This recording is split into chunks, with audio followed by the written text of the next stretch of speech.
अक्सर जगह का मसला ये रहता है, अल्लाह करे तुम में ऐसे लोग ना हो जो मैं कहने लगा, अगर हो तो इस्लाह कर लेना। इसलिए कि ये वो मौलवी है जो किसी को झूठे ख्वाब दिखा के नहीं जाता। एक उसूल है, मैं आईना को दिखाऊंगा दाग चेहरे के, जिसे खराब लगे सामने से हट जाए। मैं कड़वी बात कहने लगा। अगर कोई अक्सर तंजीमें जो जलसा कराते ना, मुझे बताइए ये जलसा क्यों कराया गया? नौजवानों के दिल में या कमेटी वाले जो भी हो, बूढ़े हो, जवान हो, बच्चे हो, जहन में ये बात आई कि अपनी बस्ती में हुजूर की महफिल कायम करें, जिसमें हुजूर के किसी दीवाने को बुलाएंगे, वो हमारी बस्ती वालों को ये बता के जाएगा जिंदगी कैसे गुजारें। ये जलसे क्यों कायम किए गए, ये बात भी कान खोल के सुन लें। ये जलसे इसलिए कायम किए गए कि हर उम्र का इंसान समंदर से नहीं जा ये जा सकता है, किसी को बच्चों की फिक्र, किसी को परिवार की, कोई कमाने में लगा, कोई खेत के काम में लगा, थक के आता सो जाता।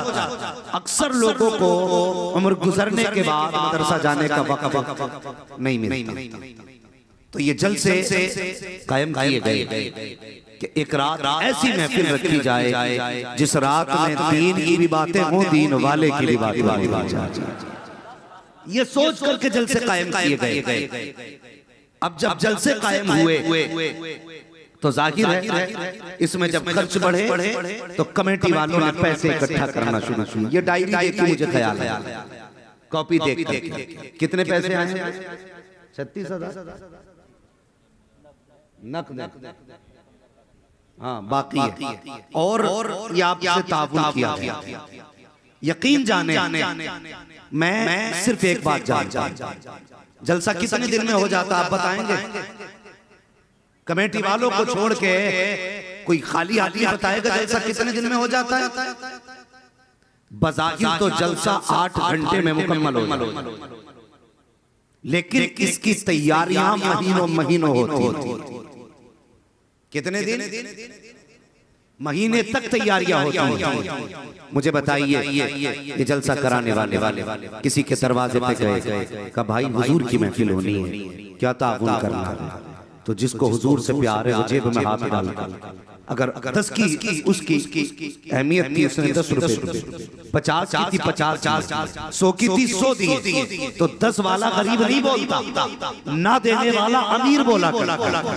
जिसे नहीं देने होते वो कहता कि साहब ये तो इन्होंने तमाशे बना रखे हैं, पेट पालने का जरिया बना रखा है, ढोंग है पैसे कमाने का। मुझे बता तो सकी, मैं कमेटी वालों को खड़ा करूं और तुमसे पूछूं कि मुझे बताओ तुमने किसी कमेटी वाले को अपने दरवाजे पे हाथ फैला करके ये कहते सुना है कि मेरे बच्चे की तबीयत खराब है, कोई 10 रुपए दे दो, मेरे घर में आटा नहीं है 20 रुपए दे दो, मेरे घर में बच्चों के खर्च के लिए सामान नहीं है, कुछ पैसे दे दो?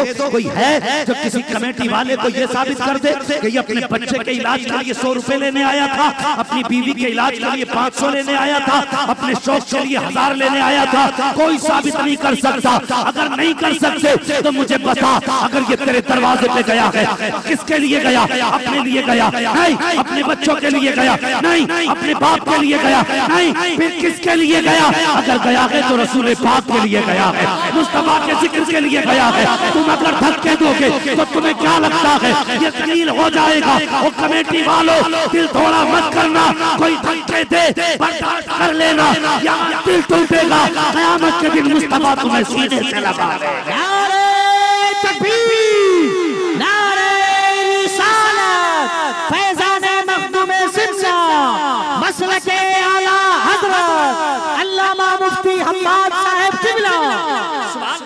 दिल थोड़ा मत करना।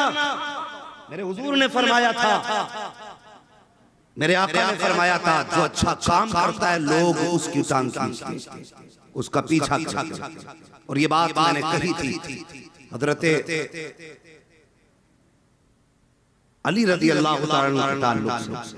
फरमाया अच्छे काम करने वालों को कभी पीछे मुड़ के नहीं देखना चाहिए, और इसकी फिक्र न करो कि लोग तुम्हें क्या कहेंगे, लोग तुम्हें क्या कहेंगे। मेरे हुजूर ने 40 साल की उम्र शरीफ में ऐलान नबुव्वत फरमाया। कितनी उम्र में? जरा सारे बोले कितनी? 40 साल की उम्र में ऐलान नबुव्वत फरमाया। कुछ बदमज़हब हमारे सीधे बच्चों को गुमराह करते हैं और कहते हैं हुजूर को नबुव्वत 40 साल में मिली। मैं बहुत लंबी बात नहीं करूंगा, मैं बस इतना जानता हूं। हुजूर फरमाते हैं कुन्तु नबिय्यन व आदम बैनल माइ वत्तीन, मैं तो उस वक्त भी नबी था जब आदम मिट्टी के बीच में थे और पानी के बीच में थे, यानी जब इनका खमीर बनाया जा रहा था हुजूर फरमाते मैं तब भी नबी था। अब इसकी मानोगे या मदीने वाले की? किसकी मानोगे? मदीने वाले की। हुजूर फरमाते मैं उस वक्त भी नबी था। दूसरी दलील दो, हुजूर पैदा हुए, ज़बान पे क्या था? अल्लाह सलामत रखे जो बोल गए, अल्लाह उन्हें आज की रात के सत्य मुस्तफा का मदीना दिखा दे।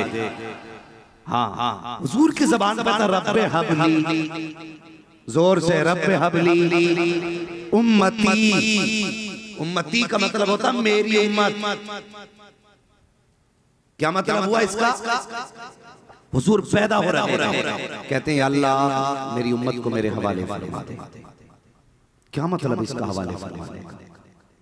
कई सारी बातों का इसी एक बात में जवाब है, मेरी उम्मत को मेरे हवाले फरमा दे। गोया हुजूर जानते हैं मैं नबी हूं, मेरी उम्मत है और मेरी उम्मत जिंदगी गुजारेगी। ये दुनिया दारुल अमल है, आखिरत दारुल जज़ा है। जो अच्छे काम करेंगे वो जन्नत में जाएंगे, जो बुरे काम करेंगे वो पकड़े जाएंगे। मेरे हुजूर जानते हैं कि मेरी गुनाहगार उम्मत रब के कहर का मुकाबला नहीं कर पाएगी, इसलिए पैदा होते मुस्तफा कह रहे हैं या अल्लाह अच्छे तो बख्शे जाएंगे, लेकिन जो गुनाहगार होंगे तू उनका हिसाब लेगा ना, वो तुझे हिसाब नहीं दे पाएंगे। रब्बे हबली उम्मती, ए अल्लाह हिसाब के लिए मेरी उम्मत मेरे हवाले फरमा दे। अपनी उम्मत का हिसाब मैं खुद ले लूंगा। ए अल्लाह मेरी उम्मत का हिसाब तू ना लेना, मेरी उम्मत का हिसाब मेरे हवाले फरमा लेना। अल्लाह अकबर। किसी नबी ने अपनी उम्मत से प्यार किया हो इतना तो दिखाओ। अल्लाह अकबर। इतना प्यार करने वाला नबी, फिर भी तुम उनके पीछे पड़े रहते हो। तभी तो आला हजरत फरमाते हैं और तुम पर मेरे आका की इनायत न सकी, नजदियों कलमा पढ़ाने का भी एहसान गया। और सुनो बरेली से आवाज आती है, जन्नत में जाना चाहते हो तो ये इत्तेकाद रखो, तुम्हें जाना तुम्हें माना, ना रखा खैर से काम, लिल्लाहिल हम्द में दुनिया से मुसलमान बन गए। अल्लाह अकबर। या रसूल अल्लाह, या रसूल जिंदाबाद जिंदाबाद जिंदाबाद जिंदाबाद जिंदाबाद जिंदाबाद। अल्लाह अकबर। या रसूल अल्लाह आपको सलामत रखे मेरे भाई। बस जरा गौर से बात सुने, गौर से मेरी बात सुने। तो हुजूर ने कितनी उम्र में ऐलान नबुव्वत फरमाया? सारे बोले कितनी? 40 साल के शरीफ में ऐलान नबुव्वत फरमाया। और जैसे ही ऐलान नबुव्वत किया था उससे पहले हुजूर ने फरमाया था लोगों मेरे बारे में क्या ख्याल है, मेरे बारे में क्या ख्याल है? तो अबू जहल जैसे लोग कह रहे थे तुम इतने सच्चे हो, इतने सच्चे हो, हमसे जो भी कहोगे हम उसकी तस्दीक करते हैं। हुजूर ने फरमाया अगर मैं कहूं इस पहाड़ के पीछे बड़ा लश्कर है जो तुम्हें खत्म करने के लिए आया है, मान जाओ? उन्होंने कहा कि हम मान जाएंगे, इसलिए कि हमने तुमसे बड़ा सादिक और अमीन किसी को पाया ही नहीं। ठीक है, यहां तक बात आ गई। दुश्मन जो थे वो भी अभी तक कह रहे थे कि हम आपको मानते हैं, लेकिन मेरे नबी ने कहा लोगों अगर मुझे मानते हो तो फिर मेरी बात भी मानो। फिर आका ने कहा था कुलू ला इलाहा इल्लल्लाह, फरमाते अब कहो अल्लाह के सिवा कोई माबूद नहीं है। जब इतनी बात कही तो मुझे बताओ कितने रुके थे वहां पे? कोई नहीं रुका था, सिर्फ एक 10 साल का बच्चा खड़ा रह गया था। तारीख में उस बच्चे का नाम मौला अली लिखा गया है। 10 साल के बच्चे ने खड़े होकर देखा। हुजूर फरमाते बेटे तुम नहीं गए? बच्चा कहने लगा नहीं। कहा क्यों नहीं गए? कहा मैं तुम्हारे साथ हूँ, अगर ये नहीं मानते तो क्या हुआ, मैं तुम्हारे साथ हूँ। हुजूर फरमाते हैं बच्चे तुम्हें पता है मेरा रास्ता कितना मुश्किल मुश्किल है का रास्ता कितना भी मुश्किल हो, अली तुम्हारे साथ रहेगा, अली आपका साथ नहीं छोड़ेगा। मुसीयत कह रही थी ये बच्चे सोच समझ के फैसला कर, इनका रास्ता इतना आसान भी नहीं है। इनका रास्ता 40 काफिरों के बीच से निकल करके कार से होता हुआ मदीने तक जाता है। क्या साथ निभाओगे? तब भी अली ने कहा था साथ निभाऊंगा, का बात खत्म नहीं होगी। अगर इनके बिस्तर पे लेटना पड़ा तो क्या लेटोगे? अली ने कहा हाँ लेटूंगा। का ये रास्ता यहाँ खत्म नहीं होगा, ये रास्ता चल के करबला तक जाएगा। जब वहां तक तैयार हो, का तैयार हूँ, का इस रास्ते पर अकबर देना पड़ेगा, कहा तैयार हूँ, असगर देना पड़ेगा, हाँ तैयार हूँ, का हुसैन देना पड़ेगा, तैयार हूँ, खान देना पड़ेगा, तैयार हूँ। मेरे हुसैन को मेरे हुजूर आगे बढ़े, अली को सीने से लगाया, खुदा की कसम यही 10 साल का अली है। आज जमाने में इस अली की मिसाल नजर नहीं आया। ऐलान नबुव्वत मुस्तफा ने फरमाया दुश्मन हो गए, दुश्मन हो गए। अब मुझे बताइए जिसकी सच्चाई की दुश्मन भी गवाही दे रहे थे, आज वो खिलाफ, फिर कितनी मुश्किलें दीन पर आई। हुजूर ने तबलीग की। सुनो, कोई भी अच्छा काम करे मिंबर से लेके नीचे तक, दाएं से बाएं तक, कोई भी अच्छा काम करे और लोग पीछा करें तो दिल थोड़ा मत करना, कभी दिल थोड़ा मत करना। लोग क्या कहेंगे, लोग क्या कहेंगे, ये दुनिया, ये कभी ये मत सोचना हमेशा तुम्हें सब अच्छे कहेंगे। और सुनो, फरमाया गया हजरत अली फरमाते जिसे सब अच्छे का अच्छा कहने लगे फिर उसे डरना चाहिए। सब जिसे अच्छा कहने लगे उसे डरना चाहिए। सब अच्छे से सुलकुल्ली को कहते हैं, जो सबके मुंह पे सब किसी बात करे। हक बोलने वाला सबका अच्छा, बोले सबका अच्छा नहीं होता है। सच बोलने वाला सबका अच्छा नहीं होता है। अल्लाहु अकबर। हुजूर ने ऐलान नबुव्वत फरमाया दुश्मन आके कहने लगे हुजूर के चचा से, कहने लगे अब्दुल मुत्तलिब भतीजों को रोको, भतीजे को रोको, अगर ये नहीं रुके ना तो फिर बात खराब हो जाएगी। इनसे कहो इन्हें चाहिए क्या। सुने अच्छे काम करने वालों सुनो, कहने लगे इनसे पूछो इन्हें चाहिए क्या, जो कहेंगे वो दिया जाएगा।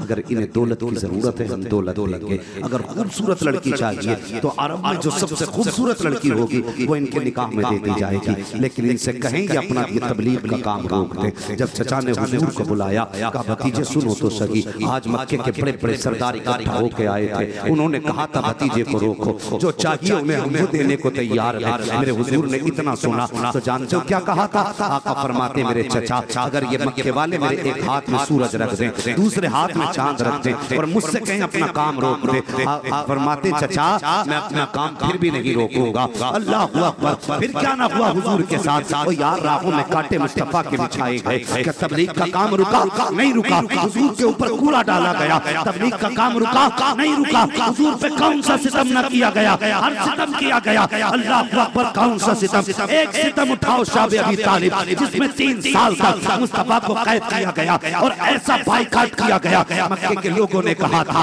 इनके साथ सावतें भी बंद है, इनके साथ सावत भी बंद है। अल्लाह अकबर। 3 साल का मुहासरा। मेरे हुजूर अपने चाहने वालों को साथ लेकर के, हजरत पैगंबर इस्लाम अपने चाहने वालों को साथ लेकर के उसी घाटी के अंदर गए और जाने के बाद आपने अपना वक्त गुजारना शुरू किया। और यार हिंदुस्तान की जेल भी एक जेल है, दुनिया की जेलें उनके अंदर छतें होती हैं, लेकिन ये शाबे अबी तालिब 3 साल की मशक्कतें काटने वाले ऐसी जेल में थे जहाँ कोई सायादार छत न थी, धूप पड़ती थी तो बदन में पड़ती थी, बारिश होती थी तो ऊपर गिरती थी, कोई छत वहाँ पे न थी। अल्लाह अकबर। ऐसे माहौल में हुजूर चाहने वालों के साथ हैं, मगर तबलीग का काम नहीं रोका। एक दिन हुजूर उसी शाबे अबी तालिब में जब तशरीफ लाए हैं, अपनी बीवी हजरत खदीजतुल कुबरा आपके सामने आई है। आने के बाद आका के आगे खड़ी हो गई। मुस्तफा फरमाते हैं खदीजा मेरी बेटियां नजर नहीं आ रही हैं। अल्लाह अकबर। सरकार अकेले न थे, उसी शाबे अबी तालिब में मुस्तफा की 4 बेटियां भी मौजूद थी। अल्लाह अकबर। हुजूर उसी के अंदर हैं,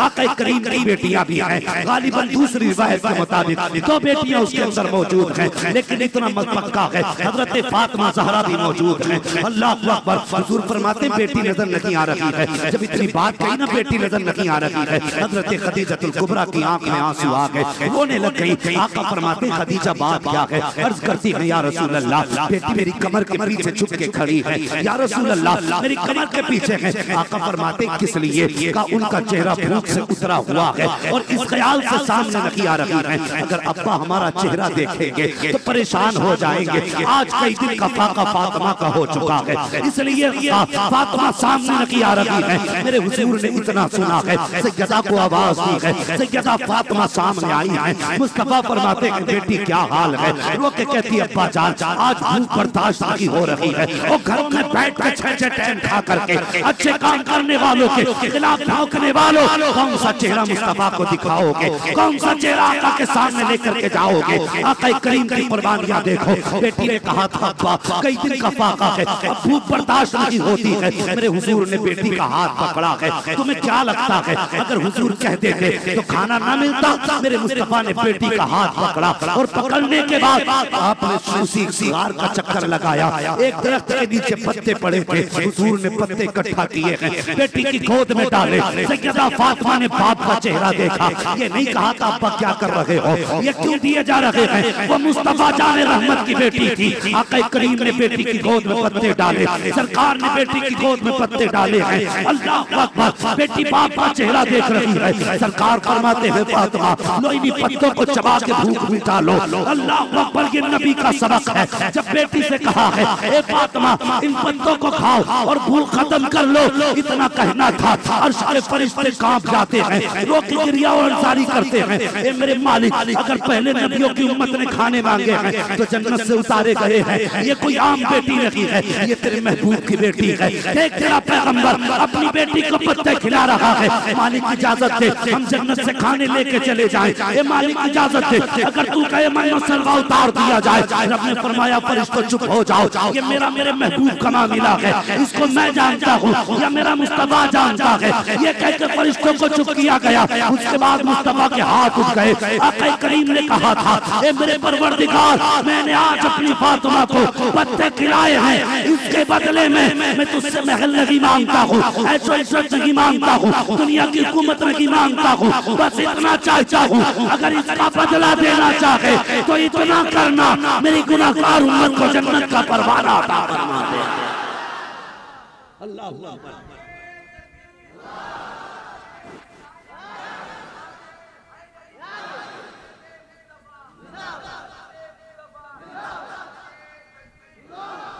कौन सी सौबत दीन के लिए नहीं उठाई गई? क्या मेरे हुजूर ने दीन का काम छोड़ा? बोलो, अगर यही सोच के दीन का काम लोग छोड़ दें तो तुम्हें दुनिया में कोई मदरसा नहीं मिलेगा। अगर लोगों के तानों से तंग करके लोग दीन का काम करना छोड़ दें तो तुम्हें कोई दरसगाह नहीं मिलेगी। इसलिए खुदा के वास्ते अगर आप दे नहीं सकते हैं तो कम से कम किसी का दिल भी नहीं तोड़े, किसी का दिल ना तोड़े। मुसलमान बनिए। डॉक्टर इकबाल ने कहा था यूं तो सैयद भी हो, मिर्जा भी हो, अफगान भी हो, तुम सभी कुछ हो बताओ कि मुसलमान भी हो। सिर्फ कलमा पढ़ने के मुसलमान रह गए हम, गोश्त खाने के मुसलमान रह गए हम, बरादरी को लेकर के लड़ने के मुसलमान रह गए हम।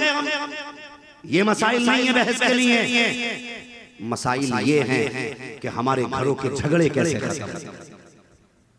बहस इस पे करनी है कि हमारे समाज के हालात बेहतर कैसे, इस पे हमें बहस करनी है।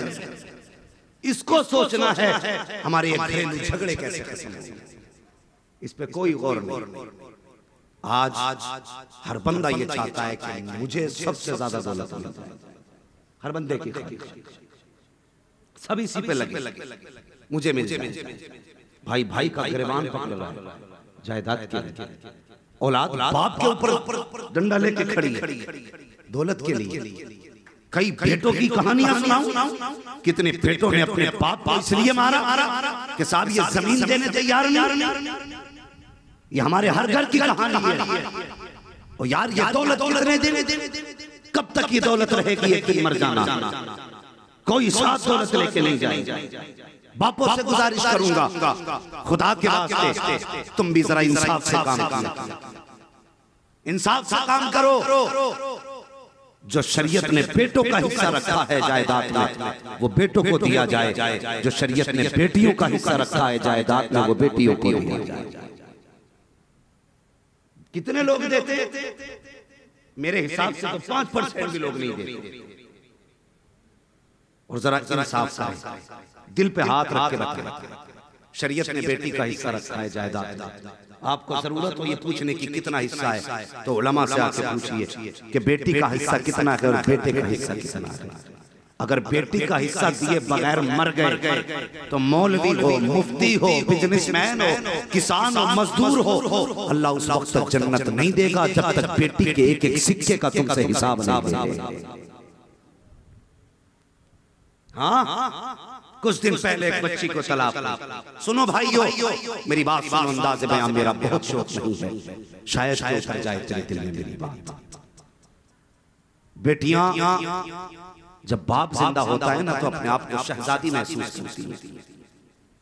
वो सोचती बाप है तो हम शहजादी हैं, और जब बाप नहीं होता है तो फिर बेटियां दुनिया में अकेली हो जाती हैं। तुम भी किसी बेटी के बाप बनोगे या तुम्हारे घर में भी बेटियां, कम से कम जब बहनों के हक आया करो अपनी बेटियों के चेहरे देख लिया। कौन सा सितम इस कलमा पढ़ने वाले समाज में नहीं? मुझे बताओ कितनी आसानी से हर घर में तलाक हो जाती है, बात बात पे बेटियों के कान पकड़ के निकाल दिए जाते। ये औरतें खिलौना नहीं, किसी की बेटी को कान पकड़ के तुम निकाल दो, किसने तुम्हें हक दे दिया? तुम नहीं जानते जब बेटियों के घर उजड़ा करते हैं तो बाप के जिगर पे क्या गुजरा करती है। बाप बाप होता है, कितनी भी उम्र में बेटी घर उजड़ के बाप के घर आ जाए तो कभी बाप बेटी को धक्का देकर नहीं।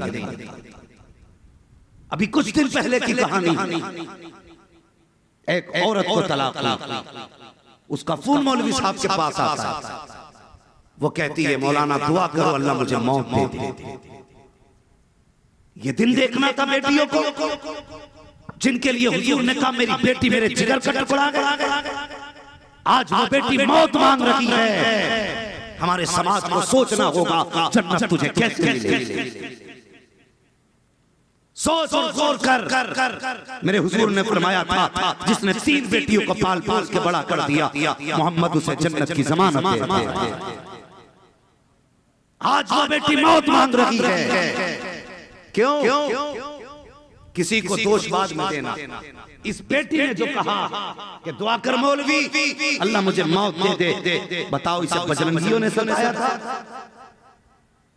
आरएसएस वालों ने सताया था, बीजेपी वालों ने सताया था, जिन्हें तुम बर्बादी का जिम्मेदार समझते हो क्या उन्होंने सताया था? नहीं, इसे कलमा पढ़ने वाले ने सताया। किसकी इस्लाह करोगे? सोचो तो सही।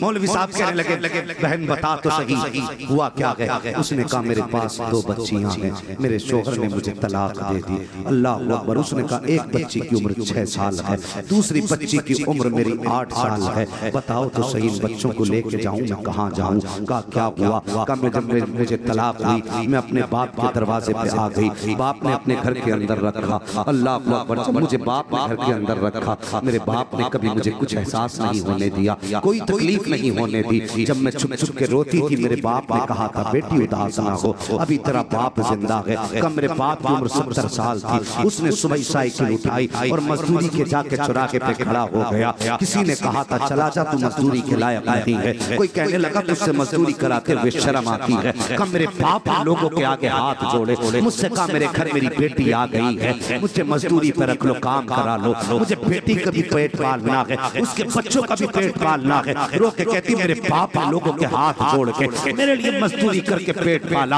अगर कभी मैं कोई ख्वाहिश जाहिर कर देती थी तो मेरा बाप चुपके से लाके खिलाया करता था। अल्लाह अकबर। वो कहती है खुदा ने 4 भाई दिए हैं लेकिन कोई भाई एक वक्त की रोटी देने तैयार नहीं है। मैं पूछना चाहता हूँ कौन सी दुश्मनी है बहन से तुम्हारी? कहिए उस माँ की बेटी नहीं है जिस माँ के तुम लाल हो, कहिए उस घर की कली नहीं है जिस घर के तुम गुलाब हो, क्या उस घर से इसका रिश्ता नहीं है जिस घर घर में तुमने जन्म लिया है, अगर सब कुछ वही है इसका जो तुम्हारा है, आखिर ये पराई कैसे हो गई, ये अजनबी कैसे हो गई, इसका खाना तुम पे बोझ कैसे हो गया, मुझे बता तो सकी। वो रो के कहती है कि कुछ दिन तक बाप पालता रहा, आखिर वो दिन भी आ गए जिस दिन मेरे बाप को दुनिया छोड़ के जानी थी। उसने मेरे भाई कहती है कि मेरे बाप ने भाइयों को बुलाया और बुला के कहा था, सुनो बेटे, मैं अपनी बेटी तुम्हारे हवाले करके जा रहा हूँ। मेरी बेटी पहले दुखों की मारी है, मेरे बाद इसे रोने मत देना। उसने कहा, मेरे भाइयों ने बाप के सामने खड़े होकर कहा था, अब्बा परेशान ना हो, पूरी जिंदगी बहन को दुख नहीं होने देंगे। कहती बाप का दफन हुआ,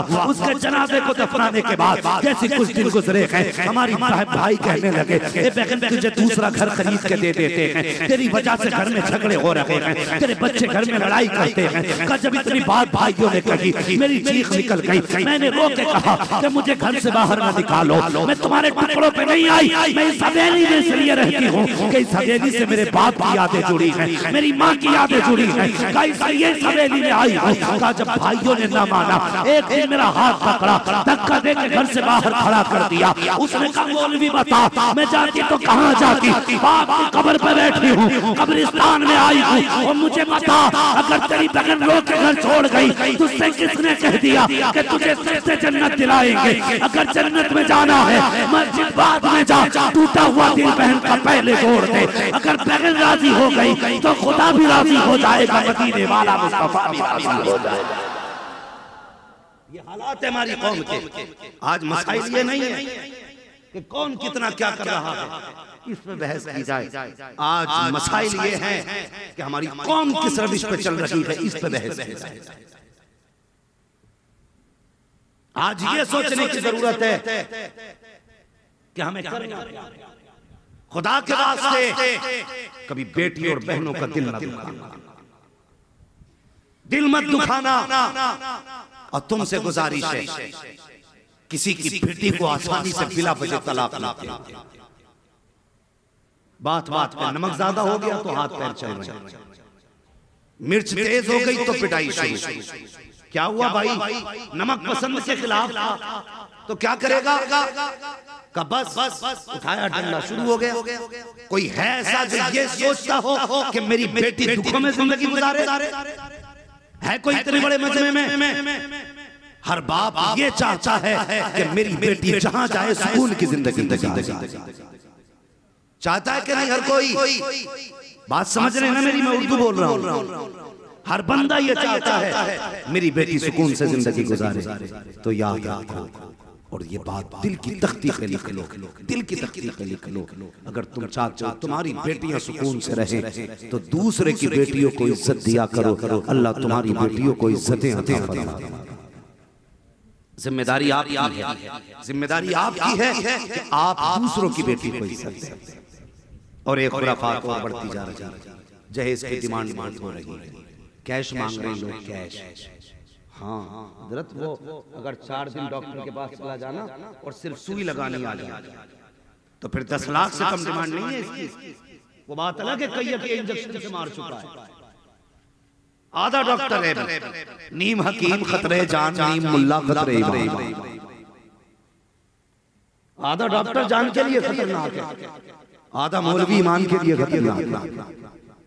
समझ रहे हैं ना मेरी बात? तो जरा सी चमक आ गई तो बंदे की डिमांड बढ़ गई, वो 10 लाख मांगा। शर्म आनी चाहिए। गरीब की बेटियों को मरने पर मजबूर ना करो, मरने पर मजबूर ना करो। और एक बात कहूं, खुदा की कसम, शरीयत का जो कानून के 2 हिस्से बेटे के और 1 हिस्सा बेटी का, ये जो शरीयत का कानून है, बाप की जायदाद जहां सबके हुकूक हैं तो बेटी का बेटे से आधा हिस्सा, जितना हिस्सा बेटे को मिले उसका आधा शरीयत ने बेटी का रखा। मैं कहता हूं अगर लोग बेटियों को उनका हक देना शुरू कर देना तो लोग जहेज लेना बंद कर देंगे। हाँ, लोग जहेज लेना बंद कर देंगे। मकान में भी बेटी का हिस्सा है, खेत में भी बेटी का हिस्सा है, बिजनेस में भी बेटी का हिस्सा है, तेरे बैंक बैलेंस में भी बेटी का हिस्सा है। ये सब दे, फिर कोई जहेज लेने के लिए मुंह नहीं खोलेगा। खुदा की कसम, शरीयत ने इतना दे दिया है कि बेटी सुकून के साथ अपनी जिंदगी गुजार। लेकिन दे हम भी सोचते हैं शादी कर ली सब कुछ दे दिया और क्या चाहिए। हाँ और ये कौम अल्लाह माफ करे, ये बारातों में मुंह से क्या क्या कहते वो कुछ नहीं चाहिए मैं बारात में, बस खाने का ख्याल रख लेना बारात। ये बात कही जाती है ना गुलफाम भाई, कुछ नहीं चाहिए बस तवाज़ो कर देना बारात की। तेरे बाप ने ठेका ले लिया खाने का, कमा के रख दिया तूने, बारात को खिला देना। बता इस्लाम में तसव्वुर है बारात का, शान वाला दूल्हा अली है और शान वाली दुल्हन फातिमा है। बता कितने बराती थे अली के साथ और कितना खाना चला मस्जिद नबी। बताएगा कोई? इस्लाम में बारात का कोई तसव्वुर ही नहीं। और आज कितने लोग चलते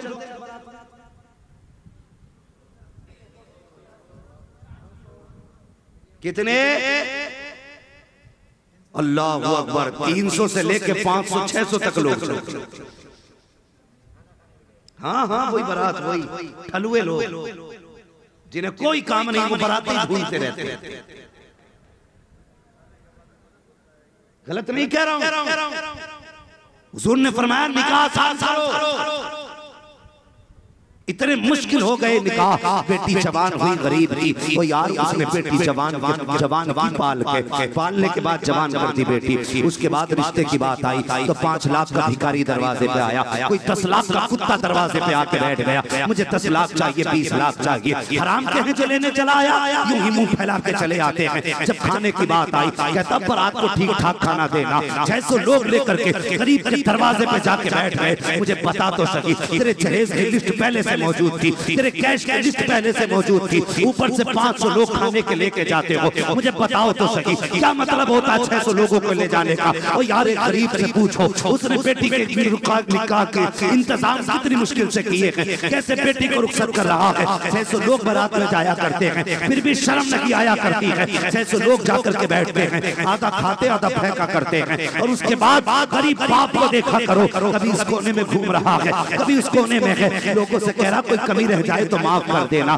कोई कमी हो जाए तो माफ कर देना, कोई कमी हो जाए तो माफ कर देना। ओ यार ऐसे माफी मांग रहा है जैसे किसी का मुजरिम हो, ये ऐसे गर्दन झुका के फिर रहा है जैसे नाक कटाली हो किसी से। हमें हया नहीं चाहिए। 600 लोग लेकर गरीब के दस्तरखान से चले गए और अल्लाह माफ करे इन बरातियों से, तो अल्लाह ही बचाए। दावत एक बराती की थी तो 2 को साथ लेके जा रहा है। और सुन तो सकी, अगर गरीब ने 300 का इंतजाम किया है, तुम 350 पहुंच गए, अगर वो 50 को ना खिला सका तो गरीब की पगड़ी उछल जाएगी, उसकी टोपी पे लोगों के इशारे होने लगेंगे, लोग उसको जलील करने लगेंगे। खुदा के वास्ते पहली बात बारात में जाया ना करो, अगर जाया भी करो आधा पेट खाना अपने घर पे खा के जाया करो, आधी रोटी घर खा के जाया करो, और गरीब के यहाँ पे जाके आधा खाना खाओ ताकि गरीब की भी इज्जत रह जाए और मुस्तफा जाने रहमत का भी दिल करेगा ठंडा हो जाए। 600 लोग लेके जाना बराबर। कहता जी बात वाला आदमी हूं ना, इसलिए इतनी बारात लेके जाऊंगा। बेटे बात यहाँ नहीं, वलीमा कर, वलीमा कर अपने घर और फिर खिला 600 लोगों को, तब देखेंगे तेरी औकात क्या है, तब पता चलेगा कितनी पावर वाला है। दूसरे के घर 600 लोग लेके गया, खाना अच्छा देना, और ये बारात वाले खाया, मुंह में खिलाल डाला और कहने लगे बाकी सब ठीक था, नमक तेज। कोई काम नहीं था लोगों को, बेकार निहायत घटिया, जिन्हें अपने घर कभी इज्जत की रोटी नसीब नहीं बनी, वो दूसरों की इज्जत उछाला। सब कुछ ठीक था, मिर्च और कोई ऐप नहीं लेना, कहते ठीक था लेकिन पानी पिलाने वाला कोई नहीं। ऐप जरूर निकालते हो, उससे पूछ जिसने बेटी के खाने का इंतजाम किया, पूरी रात जाग के इसने ओवरनाइट ड्यूटी की है, इसलिए कि इज्जत से बेटी के हाथ भी निकल सके। इससे पूछ कहां से लाया था खाने का सामान। जिस दिन बेटी पैदा होती है बाप उस दिन ही खाना छोड़ देता है। जिस दिन बेटी पैदा हो जाती है उस दिन बाप नए कपड़े छोड़ देता है, सिर्फ इसी दिन के लिए कि ताकि बेटी को इज्जत से रुखसत कर सके। उसकी 20 साल की कमाई तुमने मुंह में तीली डाल के इतना कह के खराब कर दी। सब ठीक था, नमक ज्यादा था, सब ठीक था, मिर्च ज्यादा थी। अरे यार, अगर कम रह गई थी नमक या मिर्च, या कच्चा रह गया था गोश्त, या खाने में कोई मजा कम था तो तेरा क्या चला जाता। अगर गरीब ने पूछा था खाना कैसा था तो कम से कम ये कह देता अल्हम्दुलिल्लाह खाना बहुत अच्छा था। तेरे दो जुमले जबान से निकल जाते, गरीब का कलेजा ठंडा हो जाता। उधर अल्लाह तेरी बख्शिश के रास्ते तैयार ये ठलुए लोग। जरूरत है इस बात पर बहस करने की समाज में। बंद करो ये बराबर के नाटक। इज्जत से चंद लोग जाओ और शराफत से किसी की बेटी को अपने घर ले आओ। नहीं ला सकते, बुरा मत मानना। एक बात कहूं हजरत, कड़वी है लेकिन सच्ची बात। हम 20 साल तक बैट इसलिए नहीं खरीदते कि बेटे की बारात में मिलने वाला।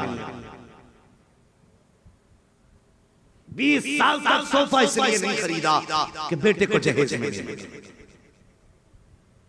20 साल तक बर्तन नहीं लेकर आया खरीद कि बेटे को जहेज में मिलने वाले। इतने बड़े लालची हो गए कि बेटे की बारात में और एक गरीब की बेटी के जहेज में हम तकिया करे बैठे। और कम से कम इतना लेके तुमने गरीब को बख्शा होगा। तुमने तो जहेज और बैठ और दुनिया भर की नेमतें लेने के बाद भी गरीब को नहीं बख्शा। कितनी बड़ी नाइंसाफी की तुमने बेटी के साथ। जानते हो, खुदा के रास्ते ये बिला वजह नहीं कह रहा हूं। आए दिन बेटियां सुसाइड कर रही हैं और ये जो गैर मुस्लिमों के साथ बेटियां निकाह कर रही हैं, इसके जिम्मेदार ये हिंदू नहीं मुसलमान हैं। अगर तुमने निकाह आसान किए होते तो ये किसी गैर के बिस्तर पे नहीं। तुम्हारी वजह से गई है, तुम्हारी वजह से मुश्किल कर दिया हमने बेटियों का जीना। हाँ, जब तक बाप के घर थी तो अब्बा कहता था बेटी पराया धन। यही कहा जाता है ना, बेटी पराया। समझ रहे ना मेरी बात? समझ रहे तो बोलिए, मुझे डाउट होता है क्योंकि आपकी भाषा और है, मेरी और है। समझ में आ रही है ना आपके? तो सब कहते हैं बेटी पराया। बोलिए अल्लाह सलामत रखे। बेटी पराया धन है। बाप ने कहा बेटी पराया धन है। जब ससुराल गई तो ससुराल वालों ने कहा पराए घर से आई। किसने अपनाया बेटी? न बाप ने कहा ये बेटी का, न ससुराल वालों ने कहा ये। बाप कहता था पराया धन है चली जाए, ससुराल वाले कहते पराए घर से। आज बेटी पूछ रही है इसका घर कौन सा? कौन फैसला करेगा ये? बेटी का अपना घर कौन सा है? अगर इससे ससुराल में कब टूटा, प्लेट टूटी, नुकसान हुआ तो डायरेक्ट सास बोलती है तेरे बाप ने दे दिया था। जबान को ताला लगा, होश के नाखून ले, कहीं ऐसा ना हो तेरी बात अल्लाह को नागवार गुजर जाए और अल्लाह तेरी जबान पे फालिश डाल। हाँ, जब ये कहा जाता है ना तेरे बाप ने दिया तो फिर बेटी को बड़ा एहसास, तब रोती है बेटी। ससुराल वालों से कहती तुम्हारी मर्जी करे जूतों से मारो, लेकिन मेरे बाप को कभी गरीबी का ताना मत देना। तब रोती है बेटियां। और जिन घर में बेटियां रोया करती हैं उनमें बरकतें नहीं, अल्लाह की तरफ से आफतें आए। याद रखना मेरी बात। कोशिश करो किसी की बेटी घर में नहीं रोनी चाहिए, नहीं रोनी चाहिए। जरा सी बात बिगड़ जाती। समझी समझते? समझी बोला? समझियों की नाक का झगड़ा हो गया किसी बात को लेकर के, तो फिर बेटी नहीं भेजी जाती कि मैं नहीं जाऊंगा। उसने ऐसे कहा कैसे? वही इधर से समझी कहता नहीं, मेरी नाक उससे भी ऊंची है। तुम्हारे झगड़ों में पिसा कौन बेटी? एक बच्ची का फोन आया, हजरत दुआ करें, 3 साल हो गए मैं घर नहीं जा पाई। मैंने कहा खैर तो है। उसने कहा कि हमारे बाप और हमारे ससुर का आपस का झगड़ा है और इनके झगड़े की वजह से 3 साल से ज्यादा हो गए मैंने अभी तक अपना घर नहीं देखा। तुम्हारी नाक के झगड़े अजीब हो गए, तुम्हारी वजह से दूसरों की जिंदगी मुसीबत। कैसे झगड़े नाक के? कब मैं चला गया तो छोटा हो जाऊंगा, मैं चला गया तो छोटा हो जाऊंगा। दुनिया भर की बातें हमने की, वो प्यारे सुन तो सकी। मुस्तफा फरमाते हैं जिससे किसी का अपना नाराज हो वो मेरी महफिल में ना बैठा करे। अल्लाह अकबर। अगर किसी से अपना नाराज हो मुस्तफा बैठने की इजाजत नहीं देते। अगर तू अपनों को नाराज करके कब्र में चला जाएगा तो बता तुझे खुदा जन्नत में जाने की इजाजत कैसे दे सकता है? जो चागा उठा के खा लेगा। नौजवानों कोशिश करना किसी अपने को रूठने नहीं देना, किसी को नाराज नहीं होने देंगे। और रूठे हैं तो रूठों को मना लो, रूठों को। अल्लाह अकबर। लेकिन किसी को दिल ना तोड़ो। कई साल बेटियां गुजार देती हैं, कोई देखने वाला नहीं होता, कोई पूछने वाला नहीं होता। और मर्दों तुम्हारी मर्दानगी को सलाम करूं। जब जी चाहा गाली बोली और कहा निकल मेरे घर से। ये डायरेक्ट तुम्हारी जबान के जुमले होते हैं, डायरेक्ट निकल मेरे घर से। क्यों निकल जाए? निकाह के बाद आई है, भाग के नहीं आई। अभी निकाल दूंगा। क्यों निकालेगा? तेरा एहसान है जिस दिन से अपने घर से आई है तेरे बाप के दिए हुए बिस्तर पे नहीं लेटी है। जब से आई है अपने बाप के दिए हुए बिस्तर पे लेट रही है। किस चीज का एहसान? जब से आई है अपने बाप के दिए बर्तनों में खा रही है। और घरों के हालात अच्छे करो, आए दिन झगड़े हो रहे हैं। दारुल इफ्ता में जाके देखो, मौलवियों के पास सबसे ज्यादा सवाल तलाक के आ रहे हैं। क्या जरूरत उम्मत को आ गई कि तलाक हो रही है, निभाव नहीं हो रहा है, मियां बीवी के झगड़े बढ़ते जा रहे हैं। खुदा के वास्ते एक दूसरे का हक समझो, एक दूसरे को हक दिया करो। मेरे मुस्तफा का किरदार समझो। आका करीम की जिंदगी आप देखो प्यारे। जब मेरे हुजूर फतह मक्का के दिन मक्के में तशरीफ लाए हैं, अल्लाह अकबर, हर तरफ खुशी थी मुसलमानों में। हुजूर ने मक्का फतह किया है। आका करीम से लोगों ने कहा था आका मेरे घर मेहमान बन जाए, आका मेरे घर मेहमान बन जाए। मुस्तफा ने फरमाया था लोगों आज मेरा खैमा वहां लगाया जाए जहां मेरी खदीजा की कब्र बनाई गई है। आज मैं अपनी रात खदीजा की कब्र के साथ गुजारूंगा। या रसूल अल्लाह, इतना प्यार किस लिए? मुस्तफा फरमाते हैं जब जमाने में नजरें फेरनी थी तब मेरी खदीजा ने हाथ पकड़ के मोहम्मद को सहारा दिया। ये किरदार है मेरे मुस्तफा का और ये सलूक था हुजूर का बीवी के साथ। ये अखलाक, कितना प्यारा अखलाक हुजूर का, कितना प्यारा अखलाक हुजूर सल्लल्लाहु तआला अलैहि वसल्लम। आका करीम ने इतना फरमाया ना, आज मुझे खदीजा के साथ इनकी कब्र के पास मेरा खेमा लगाया जाए, मैं अपनी रात खदीजा की कब्र पे गुजारूंगा। अल्लाहु अकबर। वो बीवी की कब्र की बात कर रहे हैं, ये जवान तो माँ की कब्र तक जाने तैयार, बाप कब्र तक जाने तैयार नहीं। तुमसे किसने कह दिया जन्नत को थाली में रखा हुआ निवाला यूं मिल जाए? शहादत कहे उल्फत में कदम रखना है, लोग आसान समझते हैं मुसलमान। बदलो अपने आप को और रिश्ते निभाना सीखो, रिश्ते निभाना सीखो। अगर तुम गलत बर्दाश्त नहीं कर सकते तो तुम्हें अच्छा कहने का हक भी नहीं। अगर किसी में कमी है उसे माफ करने की आदत, उसे माफ करने की आदत डालो।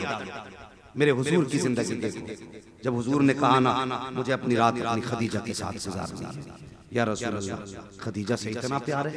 मेरे मुस्तफा फरमाते हैं लोगों सुनो, बात ये है मेरी जिंदगी में जब तक खदीजा बाहयात रही मुझे कभी दरवाजा बजाने की जरूरत नहीं। कितने साल हज़रत खदीजा ने हुजूर के गुजारे, हुजूर के साथ कितने साल गुजारे बता सकता है कोई? अल्लाह सलामत रखे, हर साल जलसे करते अपने हुजूर की कुछ बातें याद रखा करो। 25 साल मेरे हुजूर ने हज़रत खदीजा के साथ, कितने सारे बोले कितने? 25 साल हुजूर ने हज़रत खदीजा के साथ गुजारे। लेकिन आका फरमाते हैं कभी मुझे दरवाजा बजाने की जरूरत नहीं पड़ी। 25 साल के पीरियड में आका फरमाते हैं जब मैं कभी आता, फरमाते दरवाजे पे आता था, फौरन दरवाजा खुल जाता था। मैंने एक दिन कहा खदीजा बता तो सही, मैं कभी खांसता नहीं, कभी आवाज नहीं देता, कभी दरवाजा नहीं बजाया, तुम्हें कैसे खबर हो गई मेरे आने की? हजरत खदीजा फरमाती है महबूब आप दरवाजे की बात कर रहे हो, आप पहले वाले चौक में होते हो हुजूर, आप तो उस चौराहे पे होते हो, नबूवत की खुशबू मेरे घर में आपसे पहले आ जाया। ये रिश्ते हुजूर के थे। और आका फरमाते एक दिन मैं घर में आया, सुने मेरी माँ बहनें भी सुने, तुम भी किसी के घर में आग ना लगाओ, तुम्हें भी दूसरा काम नहीं, जरा सी शोहर से कमी हो गई डायरेक्ट कहती है तेरे घर में मुझे सुख ही नहीं मिला, जब से आई हूं मुसीबतों में ही। ना शुक्री ना करा, ना शुक्री के लिए बड़ा सख्त अज़ाब अल्लाह ने रखा है। ना शुक्री ना करा, शोहर घर में आया करे, थक के आया करे, तेरी जिम्मेदारी है शोहर घर में आए सबसे पहले उसके पास आ, उसे सलाम कर, फिर उससे पूछ पानी पिएंगे या चाय पिएंगे, जो वो कहे वो पिला। खुदा की कसम मुस्कुरा के उसका चेहरा देख। आका फरमाते जब मियां बीवी एक दूसरे को मुस्कुरा के देखते हैं अल्लाह दोनों के सारे गुनाहों को माफ फरमा दिया। मगर मुस्कुराने की बात छोड़ो साहब, हालात क्या है ये भी बता दूं हजरत, अगर बात ना गवार ना गुजरे बता दूं। तैयार हैं आप लोग? अगर तैयार हैं तो कहते हैं या रसूल अल्लाह। औरतों के हालात ये हैं, पूरा दिन मोहल्ले में बात करेगी, कभी इसके घर, कभी उसके घर, कभी उसके घर। जब शाम को शोहर के आने का वक्त होगा तो बैठ जाएगी बच्चे को लेकर। उसे पता जब दरवाजे पे शोहर आ गया बच्चे को मारना शुरू, दूसरी तरफ आटा लेके बैठ जाती। शोहर घर में घुसा, इधर बच्चा रो रहा है और इधर आटा गूंद रहा है, तो वो देख के कहता अब तक खाना नहीं बना। तो जनाब क्या कहती है कि सुबह से ही परेशान। हाँ ये नहीं बताती मोहल्ले भर में घूमी है आज, अभी आए हैं आपके आगे। लेकिन शोहर को बेवकूफ बनाने के लिए बच्चे को मार के बस इतना परेशान कर रहा है कि इससे फुर्सत नहीं मिली सुबह से। शोहर कहता ओहो कोई बात नहीं है, चलो तुम इसे छुपाओ, काम हम संभाल लेते हैं। कितनी मक्कारी औरतों के अंदर आ गई है। खुदा के वास्ते मुस्तफा के बेटी की कनीज बनने वाली बेटी हो, जरा तुमसे भी गुजारिश है शोहर घर में आया करे तो इसके आने से पहले चेहरे पे बारा ना बजाया करो, अपने चेहरे बिगाड़ा ना करो, घर के हालात सारे चेहरे पे न लाया करो। अगर घर में कोई हादसा भी हुआ है तो चेहरा सही करके बैठ जा। अल्लाहू अकबर। जब शोहर घर में आए चेहरा बिगाड़ के न दे, मुस्कुरा के देख, तक उसकी उतरेगी, अल्लाह गुनाह तेरे सारे माफ फरमा देगा। ये बेटियों की भी जिम्मेदारी, अल्लाह हमारे घरों के हालात मेरे हुजूर अल्लाहू अकबर। सारी कायनात कुर्बान मेरे हुजूर की कदमों पे, सारी कायनात कुर्बान। एक दिन हुजूर फरमाते ना मैं आया ना बाहर से तो लोगों ने मुझे पत्थर से मारा था। हुजूर फरमाते मैं घर में आया ना तो मेरी खदीजा ने दरवाजा खोला और दरवाजा खोल के कहने लगी लगता है आज भी दुश्मनों ने सताया है। ये कह के आका फरमाते खदीजा आगे बढ़ी, मेरा हाथ पकड़ा, बिस्तर पे बैठाया, मेरे चेहरे का खून साफ किया और मेरे चेहरे की मिट्टी साफ की। उसके बाद हुजूर फरमाते मुझे बैठाया और कहते खदीजा एक खजूर का प्याला लाई और एक दूध का प्याला लाई। आका फरमाते हैं खदीजा मेरे मुंह में खजूर देती जाती और फिर दूध के प्याले का दूध का घूंट पिलाती। आका फरमाते हैं जब कुछ खजूरें रह गई मैंने खदीजा का हाथ पकड़ा। सुने बीवियों के रिश्ते शोहरों के साथ कैसे होने चाहिए। आका फरमाते हैं जब खदीजा ने आखिरी खजूरें कुछ रह गई मेरे मुंह में खजूर दी, मैंने हाथ पकड़ लिया, मैंने कहा खदीजा मैंने तो खा लिया है, तूने कब से नहीं खाया है। अल्लाह अकबर इतना कहा। आका फरमाते मेरे खदीजा की आंख में आंसू आ गए, रो के कहने लगी महबूब अगर भूख की वजह से हमें कुछ हुआ तो सिर्फ हमारा नुकसान होगा, अगर आपको कुछ हुआ तो सिर्फ आपका नहीं बल्कि पूरी कायनात का नुकसान होगा। हुजूर हमें नुकसान हो जाए ये गवारा तो हो सकता है, आपको नुकसान हो जाए, ये गवारा नहीं हो सकता। या रसूल अल्लाह, वजह ये है कि हमारे जैसे तो हजारों आ सकते हैं, लेकिन आपके जैसा जमाने में कोई दूसरा नहीं आ सकता। ये शोहरों से बीवियों की मोहब्बत होनी चाहिए। जब रिश्ते ऐसे होंगे, खुदा की कसम, घर तुम्हारे होंगे, रहमतें खुदा की करेंगे। हालात बेहतर करो, लेकिन आज जाओ मार्केट में सबसे ज्यादा मुसलमानों की बेटियां मिली, हाँ, मर्दों से ज्यादा औरतें, और वो मर्द बेगैरत हैं जो अपनी बीवियों से कहते हैं जा मार्केट जाके खुद सौदा ले आ। औरतें बाजार के लिए नहीं, तू है बाजार के लिए। तू सट्टा खेले, तू जुआ खेले, तेरे लिए जुए का टाइम तो है, घर का सामान खरीदने का नहीं। सबसे बेगैरत वो मर्द है जो अपनी बीवी को बाजार में। हुजूर ने फरमाया दुनिया में सबसे बुरी जगह बाजार है और सबसे अच्छी जगह मस्जिद है। कौन सी जगह है सबसे अच्छी? सारे बोले सबसे अच्छी जगह मस्जिद है। तो हम बाजार में बीवी को भेजते, बाजार कहते चलिए, ये जिंदगी हमारी। और कुछ औरतें ऐसी हैं जो शोहर से छुप के बिन बताए घर से निकल जाती हैं। कौम की बेटी, अगर जन्नत में जाना है तुझे ना, मेरी बात कान खोल के सुन, कभी भी शोहर की मर्जी के बगैर घर से कदम नहीं निकालना, कभी कदम मत निकालना, कभी मत निकालना।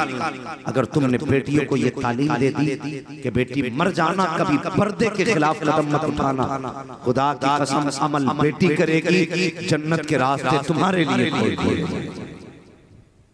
वो हुजूर के जमाने की शोहर बाहर जा रहा, उसने अपनी बीवी से जाते जाते कहा मेरी शरीक है आज परदेश जा रहा, लेकिन मेरी इजाजत के बगैर दरवाजे से कदम बाहर मत निकालना। ये भी सभी लोग गुजरे इस्लाम में, ताज्जुब होता है, ऐसा लगता है ऐसा भी हो सकता है। आज का दौर देखो और वो दौर देखो, ऐसा लगता है क्या ऐसा भी हो सकता है। शोहर जाने लगा, बीवी परदेश जा रहा हूं, मेरी मर्जी के बगैर घर से कदम न निकालना। उसने कहा ठीक है मेरे सरताज। औरत चली, शोहर चला गया, औरत घर के अंदर। कुछ दिन गुजरे कि अचानक दरवाजे पे दस्तक हुई। बेटी ने दरवाजा खोला, देखा दरवाजे पे सगा भाई खड़ा है। आइए भाई अंदर तशरीफ लाइए। कैसे आना हुआ? भाई कहता है अब्बा की तबीयत ठीक नहीं है, उसने तुझे बुलाया। बेटी की आंख में आंसू आ गया, रो के कहने लगी मेरे सरताज मैं मर तो सकती हूँ, दरवाजे से बाहर कदम नहीं निकाल सकती। कहा क्यों? कहा मेरे शोहर की इजाजत नहीं है। अल्लाह अकबर। भाई ने इतना सुना, गर्दन झुका के चला गया। बाप की नजरें दरवाजे पर टिकी थी। बाप को बेटियां बड़ी प्यारी होती हैं। दरवाजे पर बेटी का इंतजार था बाप को। देखा बेटा खाली आ रहा, पूछा बेटी को नहीं लाया? कहा अब्बा उसने आने से इनकार कर दिया। कहा क्या कहा? कहा उसने कहा मेरे शोहर की इजाजत नहीं है। उस वक्त फोन तो नहीं था जो उठाया कान पे लगा के पूछ लिया भाई आया बुलाने के लिए, क्या राय है? नहीं पूछ सकते थे। उसने कहा शोहर की इजाजत नहीं। अगले दिन तबीयत ज्यादा सीरियस हुई। बाप ने कहा आज जाके कह, अगर जिंदगी में बाप को देखना है तो आज आखिरी दिन है, आके देख ले। फिर दरवाजा बजा, बहन ने फिर दरवाजा खोला, फिर दरवाजे पर भाई खड़ा था। कैसे आए? अब्बा ने कहा है शायद आप कल तक जिंदा न रह सके। अगर जिंदगी में बाप से दो बातें करनी है ना, आज ही आजा। बच्ची की चीख निकल गई। उसने कहा मैंने कहा था मेरे सरताज की इजाजत नहीं है, इसलिए मैं नहीं आ सकती। भाई रोता हुआ वापस चला गया। अल्लाहु अकबर। अल मुख्तसर लोग इकट्ठे होकर हुजूर की चौखट पे गए। या रसूल अल्लाह ऐसे ऐसे मामला है, सुने वो औरतें खास करके सुने जो शोहर की इजाजत के बगैर घर से निकल जाती है। या रसूल अल्लाह ऐसे ऐसे मामला है, और शोहर परदेश है, इजाजत नहीं है बीवी को घर से निकलने की। आका आप इजाजत दे दे ताकि वो अपने बाप को जाके देख ले। मुस्तफा फरमाते हैं जिस औरत को शोहर ने इजाजत नहीं दी, उस औरत को मदीने वाला मुस्तफा भी इजाजत नहीं दे सकता। अब समझ सकते हैं शोहर कितना है औरत की जिंदगी में। अगर शोहर की इजाजत नहीं तो हुजूर की भी इजाजत नहीं। हुजूर ने मना फरमाया। नतीजा ये हुआ बाप का इंतकाल हो गया। जनाजे की तैयारियां होने लगी, हुजूर को बुलाया गया। आका तशरीफ लाए। लोगों ने कहा हुजूर बेटी तो नहीं आई। मेरे हुजूर ने फरमाया फिर ऐसा करो, जनाजा किधर से जाना है? हुजूर जिधर से आपकी मर्जी। हुजूर फरमाने लगे फिर ऐसा करो, जनाजा बेटी के दरवाजे से होके गुजारो। या रसूल अल्लाह क्यों? आका फरमाने लगे बेटी तो ना आ सकी, कम से कम बाप को ले जाके बेटी को उसका चेहरा दिखा। अल्लाह अकबर। अब सुनना, जनाजा गया, दरवाजे पे रखा गया, दरवाजा बजा। आप क्या बात है? का तू ना आ सकी, ले बाप सफेद कपड़े पहन के खुद तेरे दरवाजे पे आ बाहर आ जा, कम से कम बाप का चेहरा ही देख ले। उसने कहा बाहर नहीं आ सकती। कहा फिर अगर चेहरा दिखाना है तो जनाजा घर के अंदर लाया जाए। अल्लाह अकबर। बेटी के घर के अंदर जनाजा दाखिल किया गया। अब जरा सुनना प्यारे, जैसी जनाजा आया है बेटी पैरों की तरफ बैठ जाती है, बाप के तलवे चूमती है, बाप का चेहरा देखा, आसमान की तरफ निगाह उठा के कहती ए मेरे खुदा, तू जानता है ना इससे मेरा दूर का रिश्ता नहीं है, ये सिर्फ खानदान का रिश्ता नहीं है, ये मेरे कोई दूर का रिश्तेदार नहीं है। ये जो कफन में लेटा ये मेरा बाप लेटा है, जिसने सफेद चोड़ा पहन रखा है ये मेरा बाप है, जो मसहरी पे लेटा है ये मेरा बाप है। रब तू जानता है अब ये वापस नहीं आने वाला, लेकिन सुन जब ये जिंदा था तो मुझे बुलाता रहा, मैंने तेरे महबूब की शरीयत बचाने के लिए घर से बाहर कदम नहीं निकाला है। ए मेरे मालिक, मेरे बाप ने मुझे कई बार बुलाया लेकिन मैंने इसलिए कदम न निकाला ताकि मेरे बाप मेरे मुस्तफा की शरीयत में कोई आंच ना आ सके। ए मेरे मालिक, मैंने मुस्तफा की रजा के लिए बाप का दीदार छोड़ दिया है। ये कह के बच्ची रोने लग जाती है। जनाजा उठाया गया, कब्र में ले जाया गया, दफन कर दिया गया। कुछ दिन के बाद किसी ने ख्वाब में देखा ये कि बाप जन्नत की बगारों में टहल रहा है। क्या हुआ, क्या बनी? कहा जन्नत में गया। कहा किस लिए? कहा रब ने फरमाया सुन, तेरी बेटी ने मुस्तफा की शरीयत के लिए तेरे रिश्ते को कुर्बान कर दिया था, हमने बिना हिसाब के तुझे जन्नत का परवाना अता फरमा दिया। इसलिए अगर बेटी पारसा होती है तो बाप जन्नती होती है। बेटियों से गुजारिश है शोहर की मर्जी के बगैर घर से कदम न निकाल, और शोहरों से गुजारिश है कभी भी मन में आए तो मन मर्जी के मुताबिक हाथ न उठाना। फरमाया सबसे बड़ा वक्त है वो जो औरत पे हाथ उठाता है। हाँ, अपनी ताकत इन्हें न दिखाओ। क्यों मार लेते हो? इसीलिए ना कि ये पिटती रहती है। अगर बराबर चलता तो मार पाते। घर तो छोड़ो, दरवाजे पे किसी को तुम नहीं मारते हो इसलिए कि वो थप्पड़ मार सकता है। हाँ, जब मर्जी चाहा जिसकी बेटी को पीट लिया। मुझे बता तो सही, मुझे बता तूने हाथ चलाया ये पिटती रही, कमजोर थी तुझसे? हाथ नहीं है इसके? अपाहिज है ये? कहा नहीं, हाथ भी है, ताकत भी है। क्यों पिटी? ये भी तो मार सकती थी। कभी सोचा तूने? खुदा की कसम तूने जो भी किया ये बर्दाश्त करती रखी, कमजोरी की वजह से नहीं, बाप की पगड़ी की वजह से बर्दाश्त करती रही, बाप के सफेद बालों की वजह से बर्दाश्त करती रही। इसलिए कि जब ये घर चली थी तो इसके बाप ने कहा था बेटी मर जाना लेकिन मेरी पगड़ी पे आंच मत आने देना, अपनी जान को दे देना, मेरी इज्जत की हिफाजत करना। ये मर जाएगी लेकिन बाप की इज्जत पे आंच नहीं आने देना। इसलिए किसी की मजबूरी का फायदा न उठाना। घरों के हालात झगड़े खत्म करो, करेंगे खत्म इंशाअल्लाह। अब भी कुछ लोग नहीं बोल रहे, लगता है मूड बना के बैठे हैं, आज जाके पीछे झगड़े खत्म करोगे कि नहीं? और एक बात बता दूं, मर्जी है तुम्हारी खत्म करना या मत करना। मैं इतना जानता हूं जिन घरों में बड़े लड़ते हैं उन घरों के बच्चे बिगड़ जाते हैं। ये याद रखना, उन घरों के बच्चे बिगड़ जाते हैं जिन घरों में बड़े लड़ते हैं। फिर बच्चों को कोई मौलवी नहीं सुधारता, फिर कह रहे मौलवी तावीज दे दो और तुम्हारे पास छोड़ दे। क्यों? कि लगता है तुम्हारे पास सुधर जाएगा। क्या हो गया? का 10 साल का गाली बकता है। हमने कहा तूने 10 साल डट के बिगाड़ा है और मौलवी 1 साल में सुधार लेगा? ये काम तुझे पहले करना था। तुझे बच्चों के सामने गंदी जबान इस्तेमाल नहीं करनी थी, बच्चों के सामने गाली नहीं देनी थी। बच्चे तो वो सादा कागज होते हैं, इन पे जो लिखा करते हो वही लिख जाया करता है। बच्चे बड़ों को देख के सीखा करते हैं। मुझे बताओ, अरब के बच्चों को कोई अरबी पढ़ाने आता है? हिंदुस्तान के बच्चों को कोई उर्दू पढ़ाने आता है? और यार ये जिस माहौल में पैदा हुए, बंगाल में पैदा होने वाला बच्चा बांग्ला बोलता है, यूपी में पैदा होने वाला उर्दू बोलता है, हाँ कर्नाटक में पैदा होने वाला कन्नड़ा बोलता है।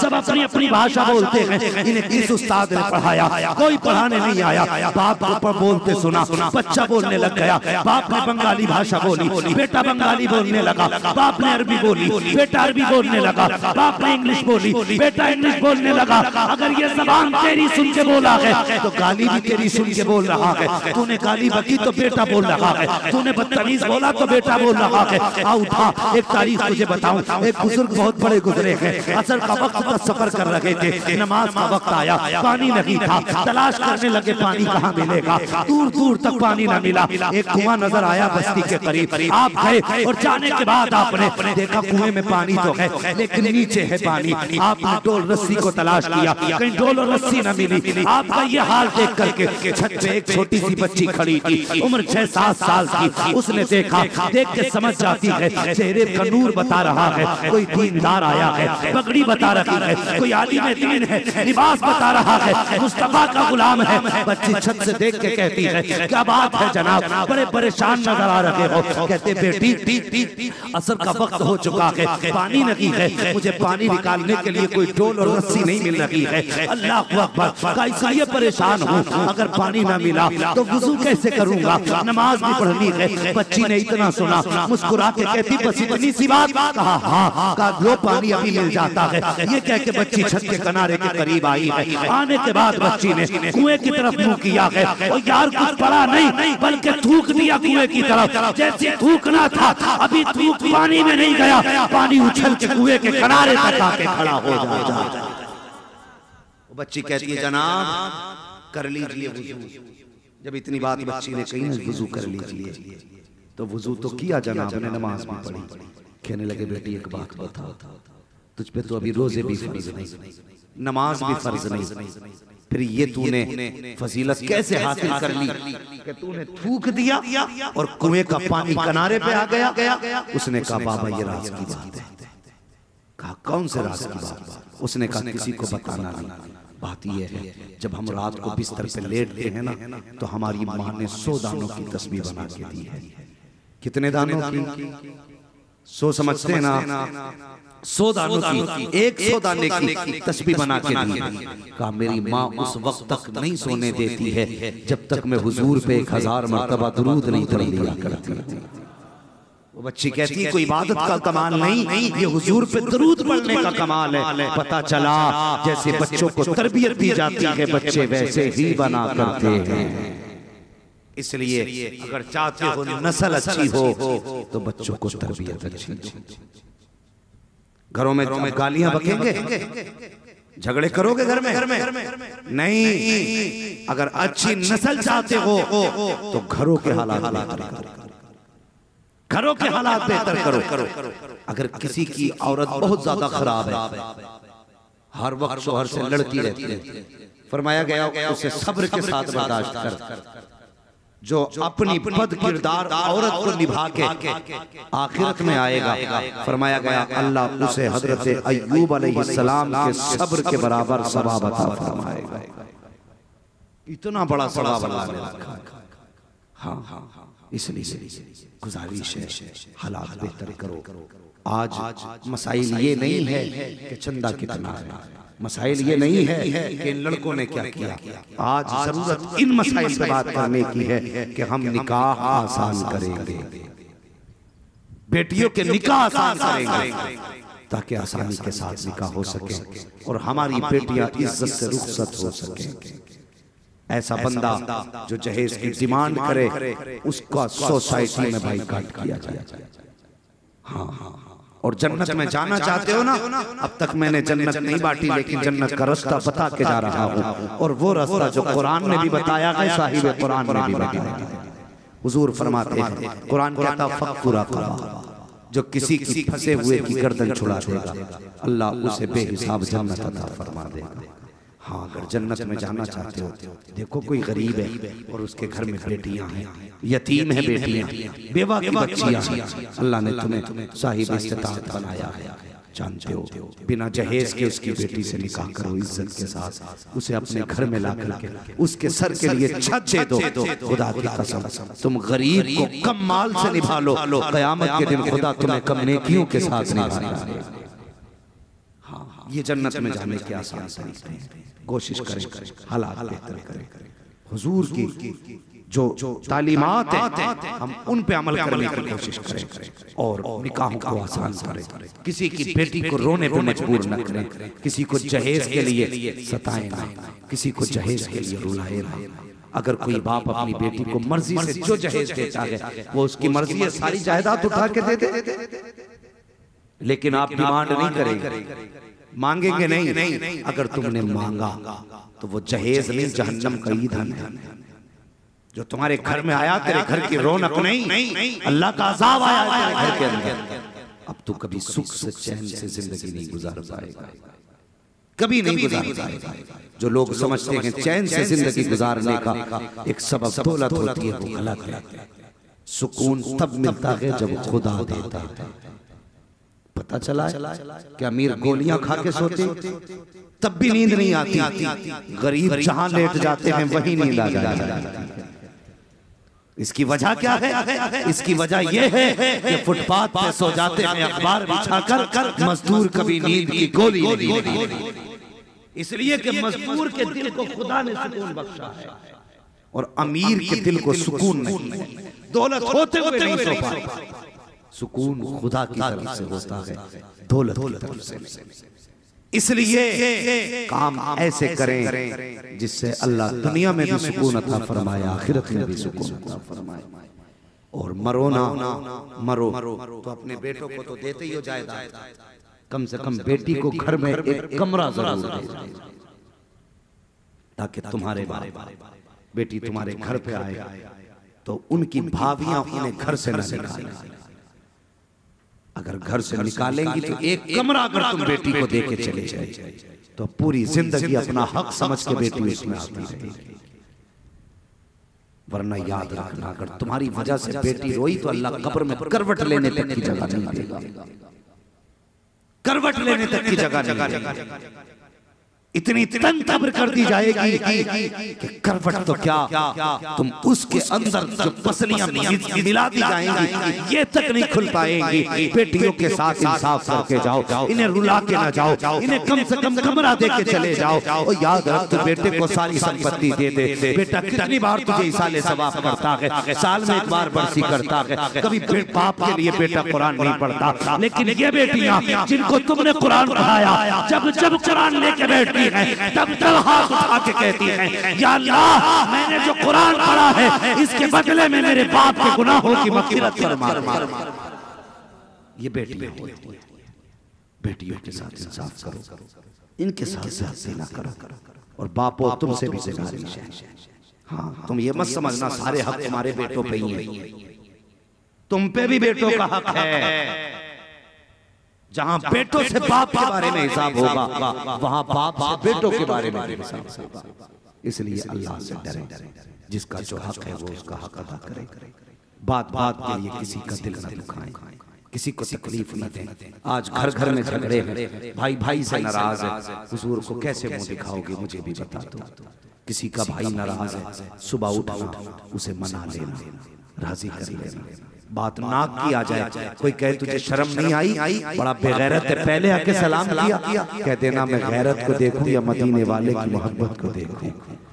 मेरे हुजूर ने कहा है जो रूठे भाई को पहले सलाम करता है अल्लाह उसे जन्नती बना देता है।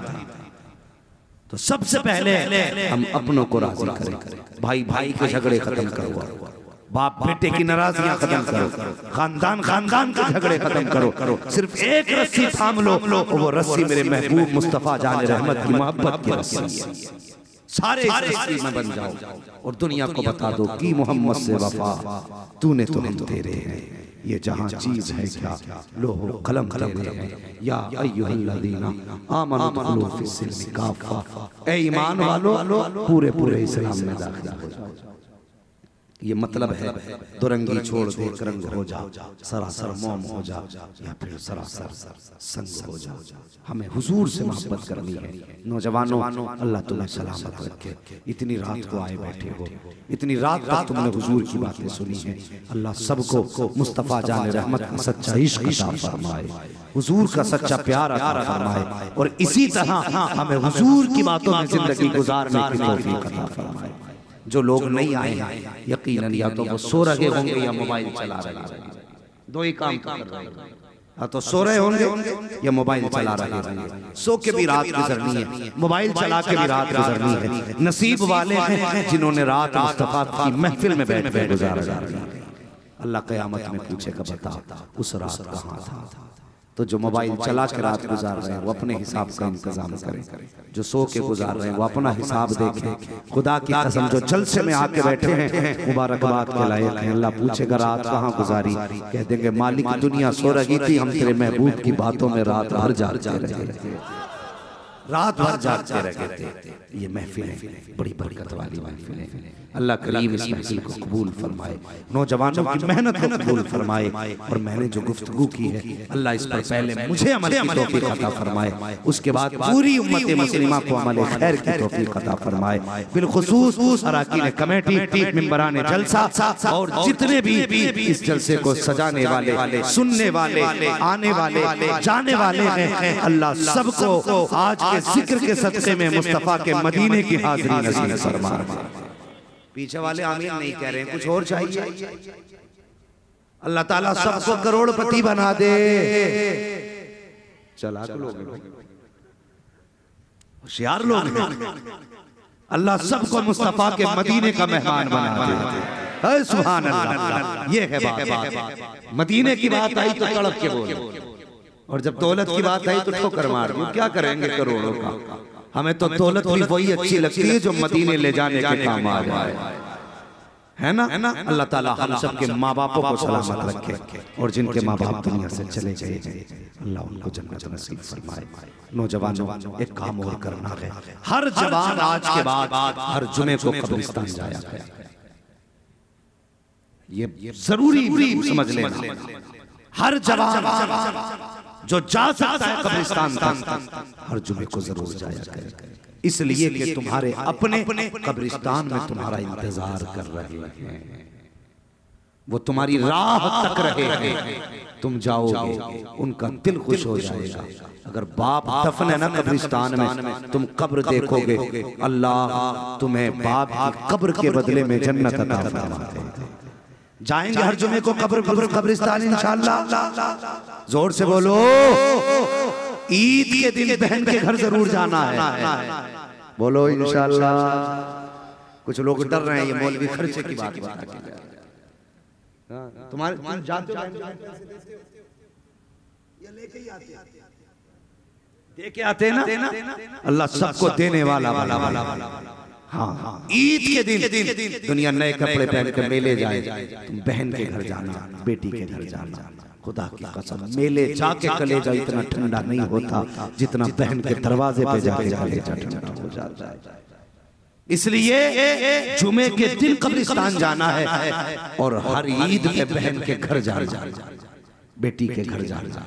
अल्लाह करीम हमारे समाज में रिश्तों की वो खुशबू अता फरमाए कि एक दूसरे की हमारे दिलों से नफरतें खत्म हो, एक दूसरे को प्यार बांटे, एक दूसरे को मोहब्बतें बांटे, एक दूसरे को खुशियां तकसीम करें। किसी को दुख हो तो सारे उसके दुख में शरीक हुआ करो। वो यार कुछ भी ना कर सके, अगर किसी मरीज की खैर खबर लेने अगर सुबह को चले गए, अल्लाह 70,000 फरिश्तों की ड्यूटी लगाता है कि जो खैर खबर लेने जाता है 70,000 फरिश्ते शाम तक उसके हक में मग़फ़िरत की दुआएं करते रहा।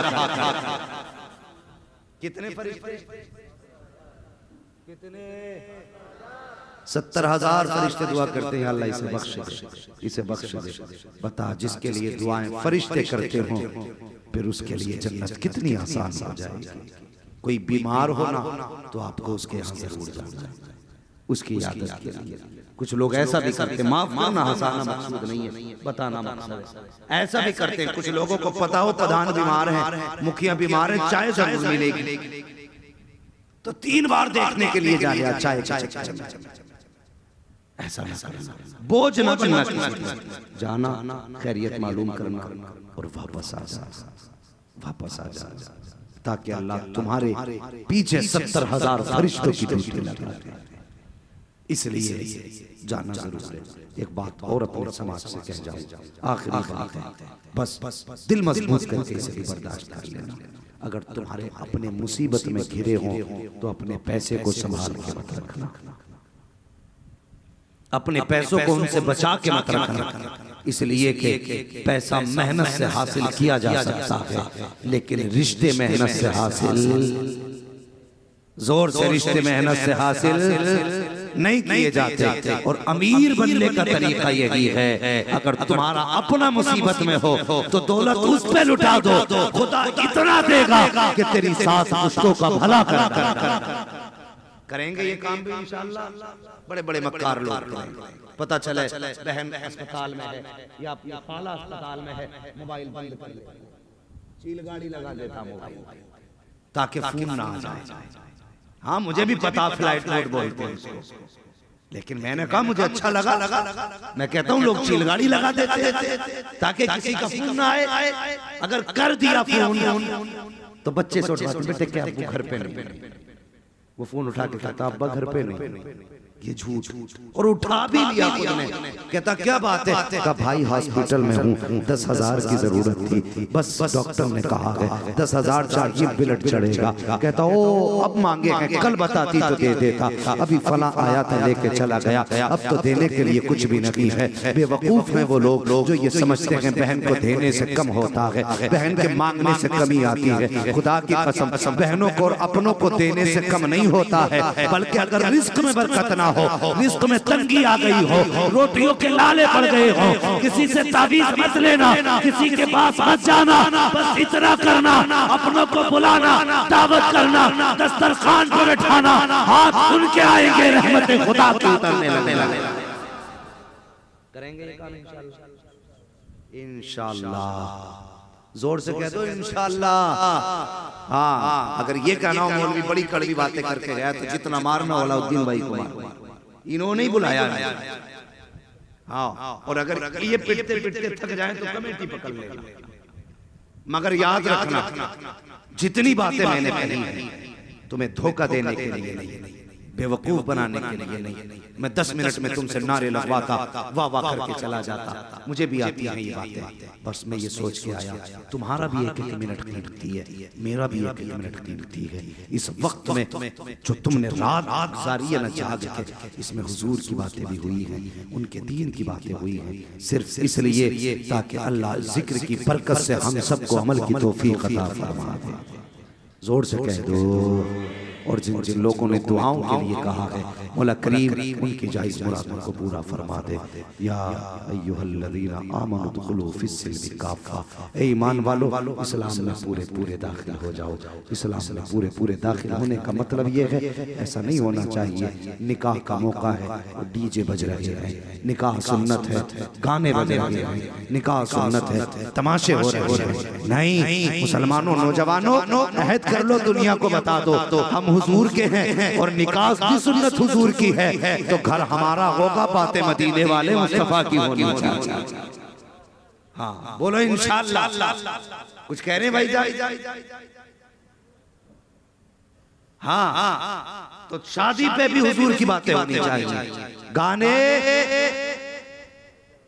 गाने और मौलवियों की जिम्मेदारी है जो शादी में गाने बजाए, ना उसके यहाँ दावत में जाए, ना उसके जनाजे में जाए। हम नहीं देखिए कैसे बजा रहे हैं।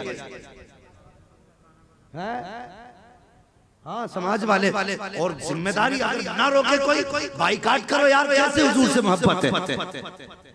कहो निकाह हुजूर की सुन्नत है, बंद कर गाने। अगर तू बंद नहीं करेगा ना हम तेरे खाने में शरीक है, ना तेरे जनाजे में शरीक। बंद करो तमाशे। निकाह बेटे का होगा तो बातें मदीने वाले। ये कर और फिर मर। खुदा की कसम तीजा 3 दिन के बाद होता है, 40वां 40 दिन के बाद होता है, 10वां 10 दिन के बाद होता है, बरसी साल के बाद होती है। ये काम कर जा, हुजूर के लिए दुनिया छोड़ दे, मर के कब्र में बाद में पहुंचेगा, कफन खुलेगा बाद में, मुस्तफा कब्र में तेरी पहले तशरीफ ले आए। ये काम तो कर की मोहम्मद से वफा तूने तो हम तेरे, ये जहां चीज है क्या लोहो कलम तेरे हैं, बस जो हुए गलत उनको माफ फरमाए रब्बे कायनात। जिंदगी नहीं अभी थकने में कमी रह गई। भाई अलाउद्दीन साहब कह रहे हैं शजरा सुना दिया।